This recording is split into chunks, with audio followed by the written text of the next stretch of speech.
हरिओम प्रिय दर्शकों, यदि आपकी धन राशि या धन लग्न है तो इस वीडियो को बहुत ध्यान से देखिएगा, समझिएगा। इस वीडियो में हम समझने वाले हैं कि जुलाई के महीने में जो नवग्रहों का परिवर्तन होना है, क्योंकि इस महीने में ग्रहों की स्थितियां बहुत ज़्यादा परिवर्तित होने वाली हैं। तो इसका प्रभाव हमें क्या मिलेगा, इस जुलाई के महीने में नवग्रह हमें क्या फल देने वाले हैं, ये सब कुछ हम विस्तार से जानेंगे। परंतु उससे पहले एक मैं महत्वपूर्ण सूचना दे दूं। यदि आप अपना फ्री में कुंडली विश्लेषण मुझसे करवाना चाहते हैं तो आपको इस वीडियो के डिस्क्रिप्शन में एक लिंक मिलेगी। थोड़ा सा नीचे जब जाएंगे तो वहाँ पर लिखा होगा नए चैनल, और उसमें कई लिंक होंगी, परंतु जो पहली ही लिंक है उसको आपको क्लिक करना है और आप दूसरे चैनल में रीडायरेक्ट हो जाएंगे, जो कि नया चैनल है, जिसमें आपको जाना है और चैनल को सब्सक्राइब करना है। और आपकी राशि की, जैसे आपकी धनु राशि है या लग्न है, तो आप उस एक वीडियो को कम से कम पूरा देखिए और फिर अपना डिटेल वीडियो में ही, आपकी जो भी राशि की वीडियो है उसी में आप कमेंट कर दीजिए। डिटेल क्या कमेंट करना है, उसमें आपका नाम, डेट ऑफ बर्थ, जन्म समय और प्लेस ऑफ बर्थ, ये कमेंट कर देना है।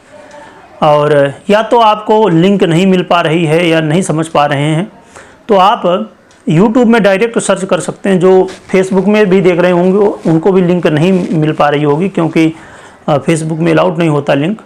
तो आप डायरेक्ट YouTube में सर्च कर सकते हैं चिंतामणि ज्योतिष आज का राशिफल। तो उस चैनल में आप जाइए, जुड़िए, उसमें आपको रोज़ का राशिफल भी देखने को मिलता है। तो आने वाले समय में जैसे ही उस चैनल में 1100 सब्सक्राइबर हो जाएंगे, वैसे ही लकी लोगों का चुनाव होगा और उनका कुंडली विश्लेषण होगा। परंतु आपको जल्द से जल्द जुड़ना है, क्योंकि जल्द से जल्द 1100 सब्सक्राइबर हो जाएंगे, तो इसलिए आपको जल्दी जुड़ने की आवश्यकता है। तो अब हम जान लेते हैं कि इस जुलाई के महीने में क्या नवग्रह फल देंगे। सबसे पहले हम ग्रहस्थितियों को जानते हैं। तो 16 जुलाई को सूर्य का परिवर्तन कर्क राशि में होगा।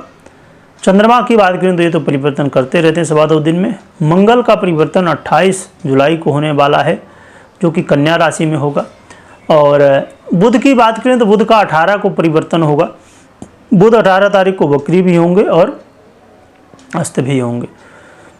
बुध के बाद देवगुरु बृहस्पति वर्तमान में मिथुन राशि में गोचर कर रहे हैं, और मिथुन राशि में गोचर करते हुए ये अस्त थे, परंतु अब 7 जुलाई को ये उदय भी होने वाले हैं। और शुक्र की हम बात करें तो शुक्र 26 जुलाई को अपना राशि परिवर्तन करेंगे, स्वयं की राशि वृषभ को छोड़ के, और मिथुन राशि में गोचर करेंगे। शनि महाराज की भी स्थिति में अब परिवर्तन पुनः होने जा रहा है। शनि अब 13 जुलाई को वक्र अवस्था को प्राप्त हो जाएंगे। मीन राशि में गोचर कर रहे हैं शनि, और मीन में गोचर करते हुए वक्र होंगे। शनि के बाद राहु की हम बात करें तो राहु इस समय शनि देव की ही राशि कुंभ राशि में गोचर कर रहे हैं, और केतु सिंह में, परंतु केतु 20 जुलाई को अपना नक्षत्र परिवर्तन करेंगे, जो कि पूर्वा फाल्गुनी नक्षत्र में गोचर करना प्रारंभ करेंगे। तो प्रिय दर्शकों, आपने देखा कि लगभग सभी ग्रह, खाली यदि हम राहु को छोड़ दें, चंद्रमा को, तो बाकी सभी ग्रह अपना परिवर्तन कर ही रहे हैं, कुछ न कुछ स्थितियों में चेंज है। इसीलिए देखा जाए तो अब कौन रोक पाएगा ऐसे परिवर्तनों को, है ना। क्योंकि अब जरा विचार करिए, अभी हम योगों की चर्चा करते हैं, बड़ी महत्वपूर्ण है।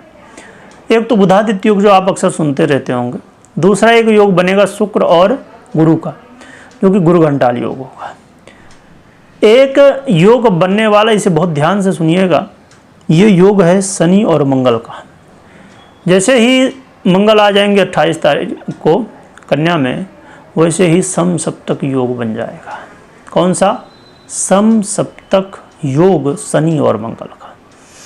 थोड़ा सा यदि हम नज़र डालें पिछले मंगल के 2025 के जो चेंज हैं उसमें, तो जब मंगल नीच अवस्था को प्राप्त हुए पहले तो युद्ध हुआ, फिर मंगल वक्री हो गए कुछ समय के लिए, यानी कि मिथुन में चले गए, फिर से ये आए कर्क में, प्लेन क्रैश हुआ।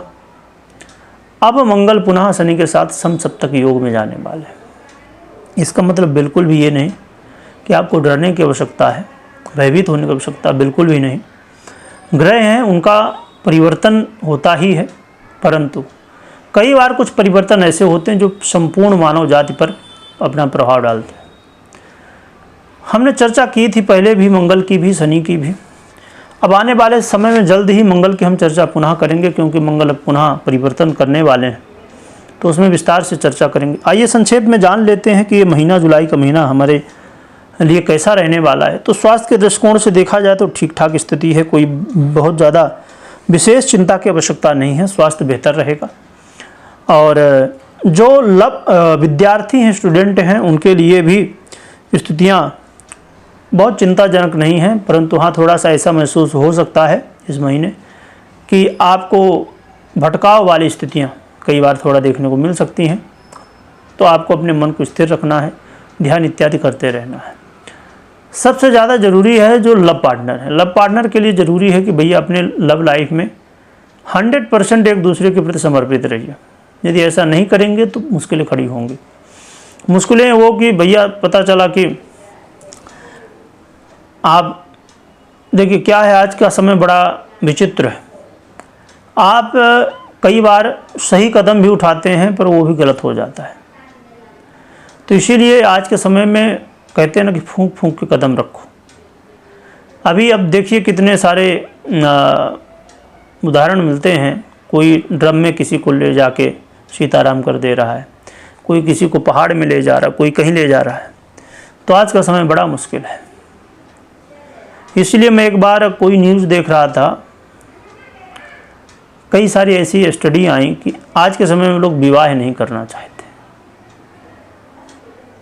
इसमें देखिए मेरा पर्सनल मत है, हर एक व्यक्ति का अपना अपना मत है, ऐसा नहीं कि जो मैं कह रहा हूँ ऐसा ही है। इसके पीछे मुझे लगता है कई बार कि या तो समय कलयुग है, कलयुग में लोगों की बुद्धि, स्वाभाविक सी बात है कि काम नहीं करती, गलत जगह बुद्धि जाती। उसके अलावा या तो एक बहुत बड़ी साजिश हो सकती है। मुझे लगता है कि इस वीडियो में बहुत सारे ऐसे निगेटिव कमेंट भी आएंगे, पर इससे कोई बहुत बड़ा फर्क नहीं पड़ता, क्योंकि सनातन के लिए यदि सनातन के लोग ही नहीं आवाज़ उठाएंगे तो फिर बात ही नहीं।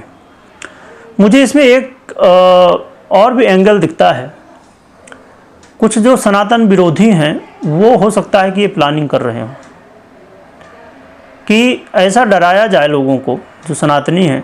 आप देखिए जो मामले हो रहे हैं ना, सब सनातनियों के मध्य ही हो रहे हैं। डराया जाए कि लोगों आगे आने वाली जो पीढ़ियां हैं वो विवाह ना करें, जिससे जो सनातनी नहीं है उनकी जनसंख्या तो बढ़ती रहे, परंतु सनातनियों की जनसंख्या और भी घट जाए। वैसे भी आजकल हम दो हमारे दो, अब हम दो हमारे एक, अब पता चला ऐसा कुछ माहौल बना दो कि भैया विवाह ही ना करें, विवाह से ही डरें लोग। तो मुझे तो कई बार ये एंगल दिखा करता है। और यदि आप इससे आप भी मानते हैं कि हो सकता है ये एंगल, तो आप कमेंट कर सकते हैं कि हाँ ऐसा है कि नहीं, यदि आप सनातनी हैं तो। यदि नहीं है तो कोई बात ही नहीं। चलिए अब हम आगे बढ़ते हैं और जानते हैं कि दाम्पत्य जीवन, मैरिज लाइफ के लिए ये समय कैसा रहेगा। तो दाम्पत्य जीवन के लिए थोड़ा सा ज़रूरी है सतर्क रहिए। बहुत चिंता की बात नहीं, पर हाँ थोड़ा कई बार बुद्धि का खेल होने वाला है।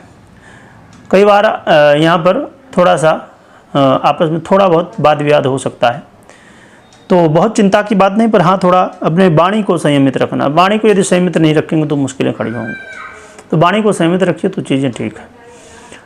व्यापारियों के लिए ठीक ठाक स्थितियां हैं, व्यापारियों को धन लाभ की स्थिति बनेगी, परंतु यहाँ पर आसानी नहीं होगी, थोड़ा मेहनत अधिक होगी इस महीने में, तभी आपको व्यापार में चीज़ें ठीक ठाक देखने को मिलेंगी। जो करियर में हैं, जो जॉब करते हैं, उन्हें भी मेहनत करने की आवश्यकता होगी।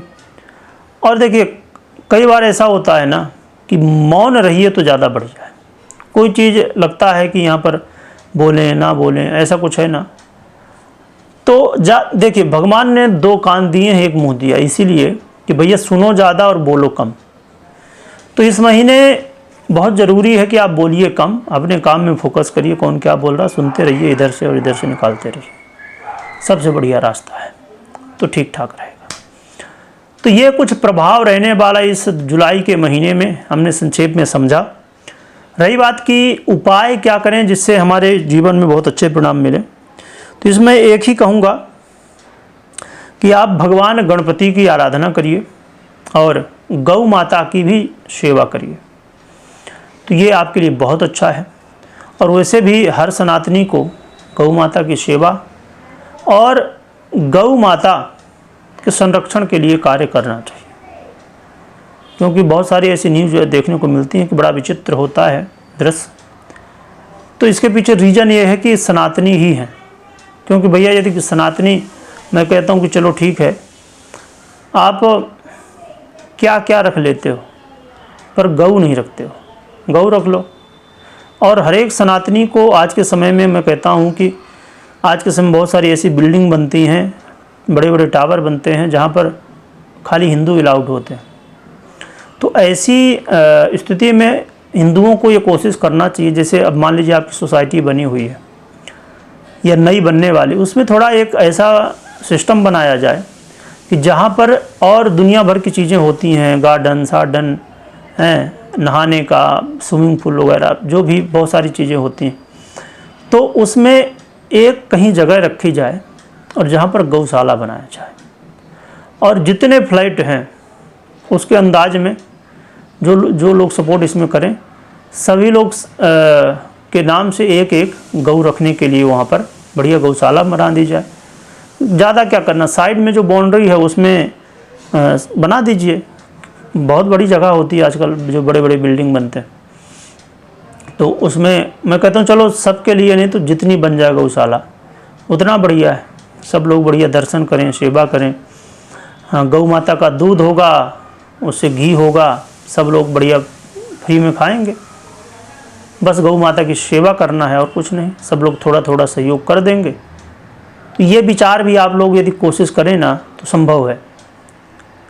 तो इसके ऊपर भी फोकस करिएगा। यदि आप लोग को लगता कोई दिक्कत है इसमें क्या हो सकता है, हाँ कुछ लोग, एक बार मैं कई बार अक्सर चर्चा करता हूँ बीच बीच में, एक बार मैंने यही बात बताई थी तो कुछ लोग कह रहे थे कि अरे कहाँ हो पाता है पंडित जी ऐसे शहरों में। अरे शहरों में आप ही रहते हो ना, इंसान ही हो, तो क्या गाय नहीं रह सकते? दूध खाते हो कि नहीं खाते हो? तो इसलिए थोड़ा सा कोशिश करिए कि यदि संभव हो तो बहुत ही सुंदर। और एक बात हमेशा कहता हूँ, मैं फिर से दोहरा दूँ कि कभी भी कोई भी निर्णय लेना तो आपको अपनी पर्सनल कुंडली विश्लेषण के बाद ही निर्णय लेना चाहिए, मात्र गोचर के आधार पर निर्णय नहीं लेना चाहिए। वीडियो देखने के लिए बहुत बहुत धन्यवाद।